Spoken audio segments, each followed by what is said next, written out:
Ketemu lagi sama Buya ya. Untuk part 2, kita akan belajar mengenai cloning hewan. Langsung saja ya kita. Cloning hewan itu dibagi jadi dua. Ada cloning embrio dan cloning transfer inti. Cloning embrio itu kalau di manusia itu adanya bayi tabung. Tapi kalau cloning transfer inti itu contohnya yang kita tahu semua adalah adanya domba Dolly. Oke, next. Yang pertama kita membahas dulu tentang cloning embrio ya, atau kalau di manusia itu namanya istilahnya bayi tabung. Bayi tabung, sebentar saya pakai anotasi. Oke, bayi tabung ini, bayi tabung in vitro ya maksudnya. Nah, ada dua bayi tabung untuk metode atau tekniknya, itu dengan IVF atau in vitro fertilization. Dan ICSI atau intracytoplasmic sperm injection. Intracytoplasmic berarti itu dimasukkan ke dalam sitoplasma ya. Artinya masuk ke sitoplasma. Sorry. Apa yang dimasukkan? Ini sperm atau diinjeksikan masuk, disuntik, dimasukkan. Apa yang dimasukkan ya sperm atau sperma. Jadi, kalau ICSI itu spermanya itu dimasukkan kayak gini pakai micro needle atau jarum mikro untuk masukin si sperma ini ke dalam sitoplasmanya ovum. Tapi kalau in vitro fertilization itu fertilisasinya tetap dilakukan secara alamiah ya. Cuman apa namanya ovum dan spermanya itu diambil atau dikeluarkan dari tubuh, barulah divertilisasi di dalam tabung atau dalam in vitro tadi. Next.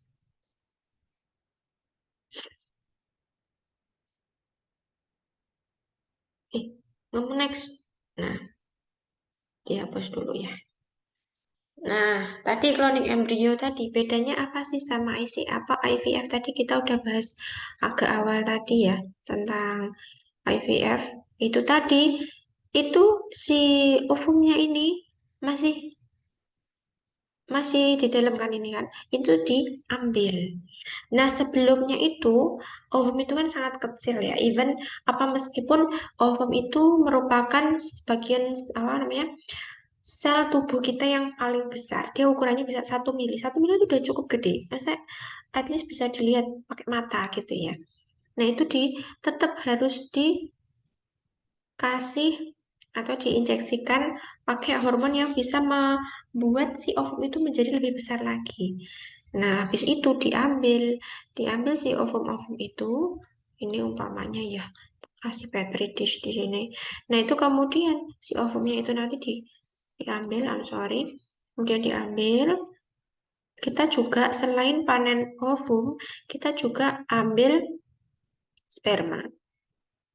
Spermanya diambil, kemudian dimasukkan ke dalam tabung, kemudian itu dipertemukan dengan ovum dan sperma itu tadi, ya, kemudian dituangkan, kemudian biar terjadi fertilisasi di dalam tabung itu. Atau di sini aku pakainya kan petri dish ya. Lah, kemudian setelah itu, setelah itu, ini nanti setelah jadi udah bertemu, udah jadi embrio, pada tahapnya itu blastula itu nanti akan diinjeksikan kembali ke dalam rahim ibunya. Kalau di Indonesia itu harus pasangan suami istri ya, nggak boleh ya, nggak suami istri. Nah, kalau ICSI atau intracytoplasmic sperm injection tadi itu seperti apa? Jadi, seperti ini, guys.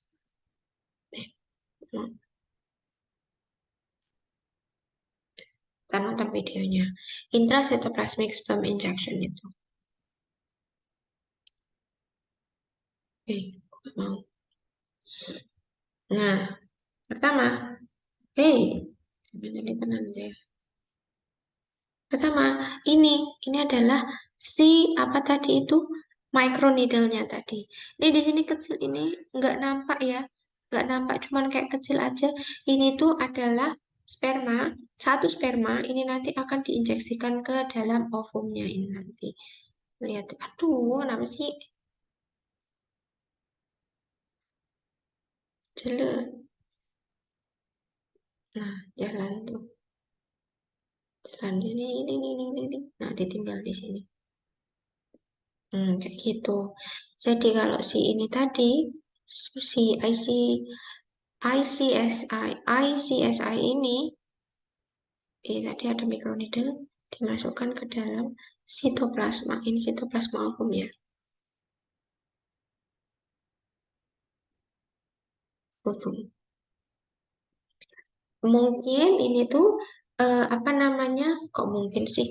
Ini tuh dilakukan karena mungkin eh, si spermanya itu kurang bagus. Mungkin dia apa namanya larinya kurang cepat atau ada masalah di pergerakannya itu biasa pakai ICSI ini. Oke, next. Nah, tadi kita udah bahas tentang cloning embrio. Sekarang kita mau bahas tentang cloning transfer inti atau tadi produknya namanya domba dole yang seperti kita tahu itu. Cloning transfer inti itu apa? Cloning transfer inti itu adalah memindahkan inti dari sel donor ke sel yang lain agar diperoleh individu dengan sifat yang sama dengan inti sel donor. Kemudian ini bertujuan untuk menghasilkan individu baru yang sifat dan jenis kelaminnya itu sama dengan apa tadi? Dengan pendonor, dengan sel donor ya, dengan individu donor dalam jumlah yang banyak. Kemudian hasil cloning Dolly itu adalah domba anakan yang memiliki sifat dan jenis kelamin yang sama dengan induk sel donor somatik ya. Tadi somatik itu artinya tubuh. Sel soma artinya adalah sel tubuh. Atau di sini tuh donor ini sama yang ini dimaksud dengan ini sama. Kemudian tapi dia jadi individu baru, namun dia mengalami penuaan diri, kemudian mati pada umur 6 tahun. Kenapa dia mati pada umur 6 tahun? Karena sebenarnya si siapa ini tadi? Si Finn Dorset ini. Oke, kita cerita aja deh. Cerita aja kalau ini tuh enaknya. Jadi di sini Bu Yaya punya, bukan Bu Yaya ya. Ini tuh ada dua dua eh, domba. Yang pertama itu adalah Scottish Blackface dan Finn Dorset. Ini jelek banget garisku. Nah, si Scottish Blackface ini warnanya hitam ya, mukanya face face itu kan muka, black itu kan hitam ya, mukanya hitam. Itu dia sebagai donor sitoplasma. Kemudian si Finn Dorset ini dia mendonorkan nukleusnya. Apa yang dimaksud dengan donor sitoplasma? Nah, dia ini punya ovum. Ya, dia diambil ovumnya. Ovum itu kan pasti punya ini ya, inti sel. Ini inti selnya. Nah, inti selnya ini itu dinukleasi atau diambil inti selnya mungkin juga bisa dalam bentuk dia dikasih apa namanya sinar UV atau apa biar kromosom atau inti selnya ini rusak sehingga tinggallah si wadahnya ini atau sitoplasmanya ini hancur kan, tinggal sitoplasmanya ini aja, tinggal wadahnya saja. Sedangkan si Finn Dorset itu mendonorkan nukleusnya. Nukleus di sini itu maksudnya adalah nukleus sel soma ya, sel somatik. Diambil dari sel kelenjar mamenya. Nah, dia punya diambil selnya kelenjar mame. Nah, dia juga tiap sel itu kan harus pasti punya inti sel ya. Nah, inti selnya di sini kalau ini itu yang diambil itu adalah inti selnya.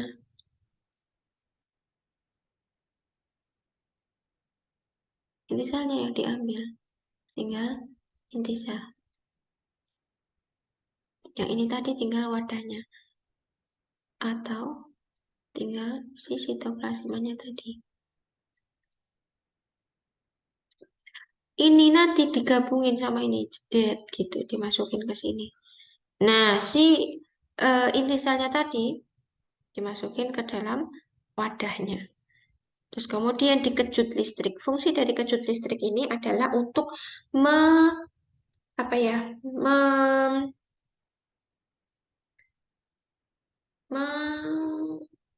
menginisiasi pembelahan sel. Jadi menginisiasi pembentukan sel-selnya atau perbanyakan selnya ini nanti. Lah kemudian setelah itu dia kan tumbuh jadi embrio toh.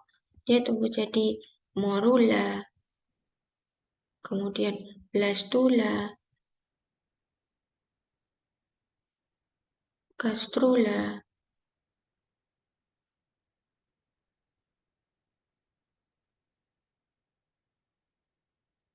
Nah, ketika di tahap blastula ini itu nanti akan diambil blastosit atau sel yang udah dalam dalam tahap blastula tadi itu, kemudian dimasukkan ke dalam rahim si domba pengganti, domba betina pengganti. Of course harus betina ya karena harus punya rahim.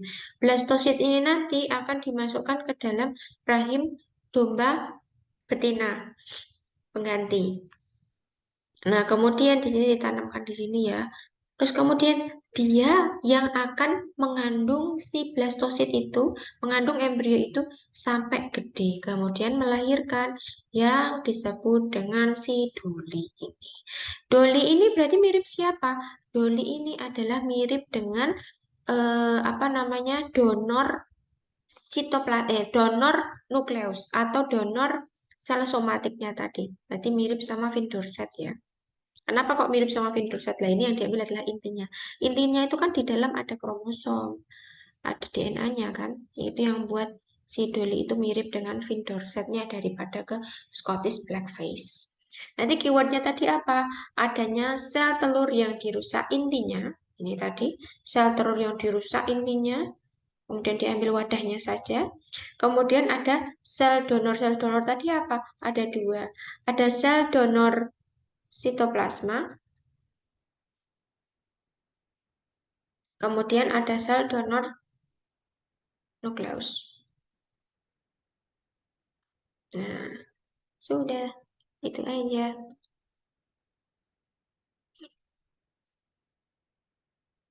Aku X aja. Oke, di part 3 kita akan belajar mengenai rekombinan DNA. Bye-bye.